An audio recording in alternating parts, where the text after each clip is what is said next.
Caro amigo, me recomendaram um livro e por isso escrevo. Um livro de um escritor indígena, Daniel Munduruku. Um livro que estava na minha lista, mas sempre adiava para ler. Fiquei feliz em ter começado. Chama Crônicas de São Paulo. E em 20 minutos devorei metade, de tão bom. Ele conta sobre diferentes locais de São Paulo, como Tatuapé, Jabaquara e Ibirapuera, que com certeza você já ouviu falar ou já passou por lá. Porém, Munduruku nos fez passear por esses locais, contando os significados dos seus nomes e o que aconteceu por lá, em outras épocas, trazendo muitas reflexões sobre o assunto. Por exemplo, Tatuapé é o caminho dos tatus. Houve muitas caças lá. Mas pensando nos conflitos de nossa história, há um gosto amargo de visitar alguns lugares. Mesmo assim, não vejo a hora de andar por esses bairros, mesmo que de metrô, para ver e sentir após essa leitura. Abraços, Vinícius.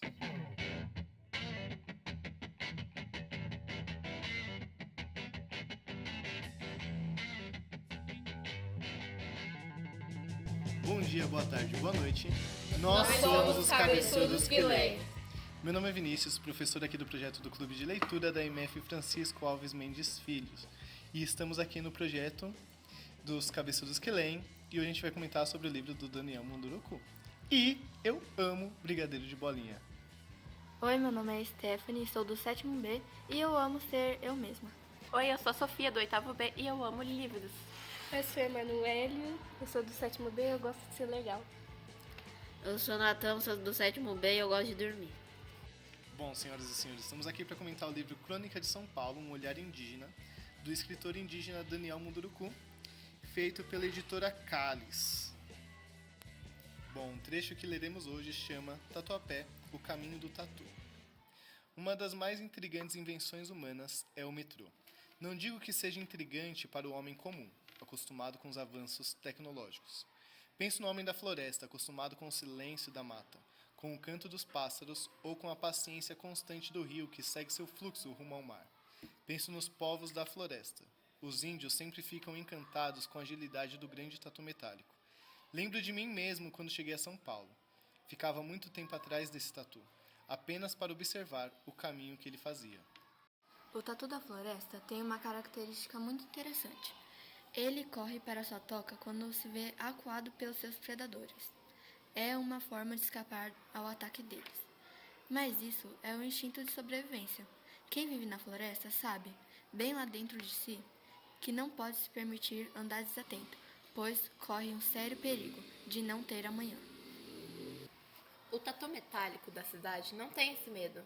É ele quem faz seu caminho, mostra a direção, rasga os trilhos como quem desbrava. É ele quem segue levando pessoas para seus destinos. Alguns sofrem com a sua chegada, outros sofrem com a sua partida. Voltei a pensar no tatu da floresta, que desconhece o próprio destino, mas sabe aonde quer chegar. Pensei também no tempo de antigamente, quando o Tatuapé era um lugar de caça ao tatu. Índios caçadores entravam em sua mata apenas para saber onde estavam as pegadas do animal. Depois eles ficavam à espreita daquele parente, aguardando pacientemente sua manifestação. Nessa hora, quando o tatu saía da toca, eles o pegavam e faziam um suculento assado que iria alimentar os famintos caçadores. Voltei a pensar no tatu da cidade, que não pode servir de alimento, mas é usado como transporte para a maioria das pessoas poderem encontrar o seu próprio alimento. Andando no metrô que seguia rumo ao Tatuapé, fiquei mirando os prédios que ele cortava como se fossem árvores gigantes de concreto. Naquele itinerário, eu ia buscando algum resquício das antigas civilizações que habitaram aquele vale. Encontrei apenas urubus que sobrevoavam o trem que, por sua vez, cortava o coração da Mãe Terra, como uma lâmina afiada. Vi pombos e pombas voando livremente entre as estações. Vi um gavião que voava indiferente por entre os prédios. Não vi nenhum tatu, e isso me fez sentir saudade de um tempo em que a natureza imperava nesse pedaço de São Paulo, habitado por índios puris. Senti saudades de um ontem impossível de se tornar hoje novamente. Pensando nisso, deixei o trem me levar entre Itaquera e o Anhangabaú. Precisava levar minha alma ao princípio de tudo. Bom, depois desse trecho lido por nós, O livro ele vai contar em vários trechos aqui, conto por conto, praticamente, vários locais da cidade de São Paulo e muito através do metrô. E ele vai colocando o que existe hoje nesses locais de São Paulo, por exemplo, o Tatuapé, né, que foi lido, e também outros locais ali. Ele vai passeando por São Paulo e contando a história desses locais como era antigamente. É um livro maravilhoso, na minha opinião. Eu gostei demais. Tem uns trechos aqui que são lindos, que dá vontade de marcar aqui no livro, riscar o livro de tão bom que é. Mas ele faz também a gente querer ali sempre visitar vários locais e continuando passeando com ele pela cidade de São Paulo. Agora vamos lá, o que vocês acharam desse livro? Gostaram ou não gostaram? Interessante. Achei interessante. O livro aparenta ser muito bom mesmo, mas a parte de marcar já me dói o coração. Eu tenho uns livros que tá tudo marcado, velho. Como pode? Então, eu achei ele bem legal, porque a maioria dos locais aonde eu vou, que tem esse...